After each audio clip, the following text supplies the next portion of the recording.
I'm making an underwater exploration game in Unity, and I've been working on it for the past 2 months, but to avoid burnout, I've decided to take a break. This break isn't a break from developing games. That would be absurd.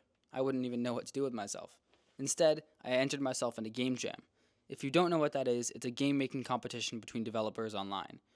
Most jams take place in a pretty short time frame, sometime between maybe 3 days to a year. This jam was a week long, which meant I would have plenty of time to make a game, right? Well, that ended up not being true at all. I was out of town the whole week, and I got back around 3 p.m. on Sunday. Thing is, the jam ended only 5 hours later at 8 p.m. So when I saw this on my screen, it was like getting jump scared by my own expectations. On top of that, every jam has a theme. In this case, the themes offered were critters and retro. After Googling retro briefly online, I decided that I hated the entire theme and I just went with critters. I knew I had to submit a game within the 5 hours, and if I did, it would make the perfect opportunity to make a YouTube video. Without further explanation, let's begin. I needed an idea, something short, and maybe a little bit chaotic too. I decided the game would center around a critter who was trapped in a terrarium and needed to escape. To do so, they would have to reach the top of the map. That meant I was planning on making a physics-based platformer. The physics system do most of the heavy lifting for me, which meant I could focus more on creating the map and the controls. I tried a bunch of different control systems, but I went with the clean and simple RB.velocity to power basic motions. I then added an upwards force to the player when they wanted to jump. The issue was that when the player would move left or right, they needed to rotate towards the direction they were moving. But messing with the rotation by interpolating between target rotations overrides physics, which made everything feel choppy. I used a different rotation method that let physics do its own thing while still trying to rotate correctly, which looks a little wonky sometimes, but definitely feels more natural. Whenever I pressed space to jump, 50% of the time, absolutely nothing would happen. I realized that this was because I was checking for input and running the jump inside of fixed update, which is only intended for physics. Because of that, it's more heavy on the performance of the device. For that reason, it only runs once every few frames instead of every frame, which means that if I clicked space in a time where it wasn't running, then absolutely nothing would happen, which meant that I had to register the input every single frame and run the physics every few frames. After a few quick changes, everything was working smoothly. Before we continue, let's rewind a little bit. In my very first game jam, I made a game called Minefield Mash, where you navigate a field of landmines as a pixelated biscuit. I know, brilliant idea.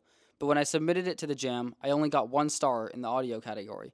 I didn't even know that was a category, and I whined about it for a while, until I realized why I had such a low audio score. It was because the game was entirely lacking in audio. There was no music, no sound effects, just the sound of my computer's fans trying to keep up with the performance.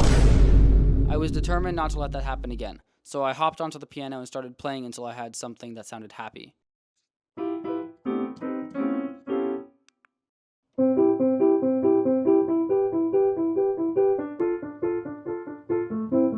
I think the song really elevates the game and makes the player really mad when they lose all of their progress by falling off the map. I also recorded some sound effects into my microphone, specifically a popping sound to play whenever the player jumps. When I first implemented it, it became annoying really fast, but inside of the code I randomized the pitch for some variation, and the issue seemed to fix itself. This was the last 30 minutes for me to work, because even though I still had a full hour until the jam was due, I needed 30 minutes to actually upload the game to itch. It would have been really tragic if I had fixed all of the issues and made a perfect game and then not had enough time to submit it right before the deadline. If that ever happens to me, I might just delete all of my videos, run away to the Himalayas, and live a solitary life in the trees. Anyway, I spent the time making a title screen and a U1 screen, along with the press space to play again screen. I also tweaked the post-processing values to make the game look better, and I fixed some bugs. Don't get me wrong, there's still a lot of bugs, like this, and oh, can't forget this either. With the game done, I was feeling really good about myself. All of the scenes were tied together. The code was functioning. I went into the build settings, triple-checked the scene order, and pressed build. I stored it on a file in my computer and compressed it into a zip file.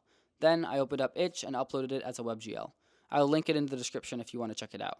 With that, the jam was complete, or so I thought. As I was giving it a playthrough, I found a terrible error. The player would completely fall off the map, which meant the game I had uploaded was technically impossible to beat. In fear, I extended the colliders of the map and stretched the map blocks towards the camera. I was worried that if I didn't have time to build it again, considering it took 20 minutes to build the first time, I wouldn't have time to upload it before the deadline passed. Somehow, the Unity gods were smiling down on me for the first time ever, and the build somehow finished in 2 minutes. I zipped the file and uploaded it again quickly. With about 10 seconds left, I uploaded the thumbnail for the game, which was just a screenshot of a random frame of gameplay. With almost no extra time at all, I had completed a game within just 5 hours. I wanted to add in some new abilities, features, and enemies to increase the amount of chaos. Let me know what you think if you decide to play it on itch, or what you want to see next. Thank you for watching, and I'll see you in the next video.